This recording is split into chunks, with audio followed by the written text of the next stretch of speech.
లోక్ అదాలత్లో వీలైనన్ని ఎక్కువ కేసులు పరిష్కరించే దిశగా కసరత్తు చేస్తున్నామని సిద్దిపేట జిల్లా ప్రధాన న్యాయమూర్తి సాయి రమాదేవి తెలిపారు. సిద్దిపేట జిల్లా కోర్టు కాంప్లెక్స్లో జిల్లా ప్రధాన న్యాయమూర్తి సాయి రమాదేవి మాట్లాడారు. ఈ నెల 28న సిద్దిపేట కోర్టు హాల్లో జాతీయ మెగా లోక్ అదాలత్ కార్యక్రమం నిర్వహిస్తున్నామన్నారు. జిల్లా కోర్టులో 6 బెంచీలు ఏర్పాటు చేసి 2340 కేసులు పరిష్కరించేందుకు చర్యలు చేపట్టామన్నారు. లోక్ అదాలత్లో పలు సివిల్, పీటీ కేసులతో పాటు ఆమోదయోగ్యమైన క్రిమినల్ కేసులకు కూడా పరిష్కరిస్తామన్నారు. లోక్ అదాలత్తో ఇరు వర్గాలు ఆమోదం తెలుపుతారు కాబట్టి ఇలాంటి నేరాలు తిరిగి పునరావృతం కాకుండా ఉంటాయన్నారు. ఈ అదాలత్ను కక్షిదారులు, అడ్వకేట్లు సద్వినియోగం చేసుకోవాలని కోరారు. లోక్ అదాలత్లో పరిష్కరించబడ్డ కేసులకు కోర్టు ఫీజులు తిరిగి ఇవ్వబడతాయన్నారు. కక్షిదారులందరూ అవకాశాన్ని సద్వినియోగం చేసుకోవాలని సూచించారు.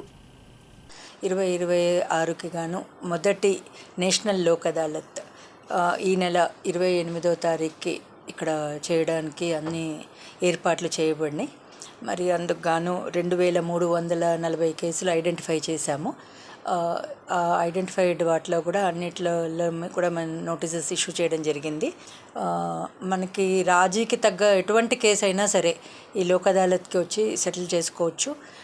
మీకున్నటువంటి బెనిఫిట్స్ ఏంటి ఇందులో సెటిల్ చేసుకుంటే అంటే కోర్ట్ ఫీజు ఏదైతే ఉంటుందో అది సివిల్ మ్యాటర్స్లో పే చేసిన కోర్ట్ ఫీజు రీయింబర్స్మెంట్ జరుగుతుంది.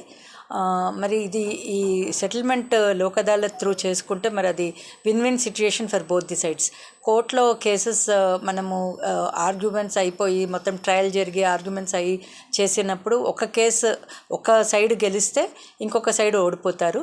కానీ ఇట్లాంటి ఈ లోక్ అదాలత్లో సెటిల్ చేసుకుంటే మాత్రం రెండు పార్టీస్ కూడా సంతోషంగా ఉండే అవకాశాలు ఉంటాయి.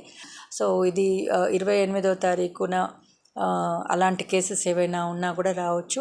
అలానే చెక్ బౌన్స్ కేసులు కానివ్వండి, అలానే బ్యాంక్కి సంబంధించినటువంటి మ్యాటర్స్ ఏవైనా ఉంటే అవి LOP, land acquisition OP matters and చిన్న అంటే కాంపౌండబుల్ క్రిమినల్ కేసెస్ ఏవైతే ఉంటాయో ఆ కేసెస్ అన్నీ కూడా సెటిల్ చేసుకునే అవకాశం ఉంటుంది. మరి అందరూ వచ్చి ఈ అవకాశాన్ని వినియోగించుకుంటారని కోరుకుంటున్నాను. నమస్కారం.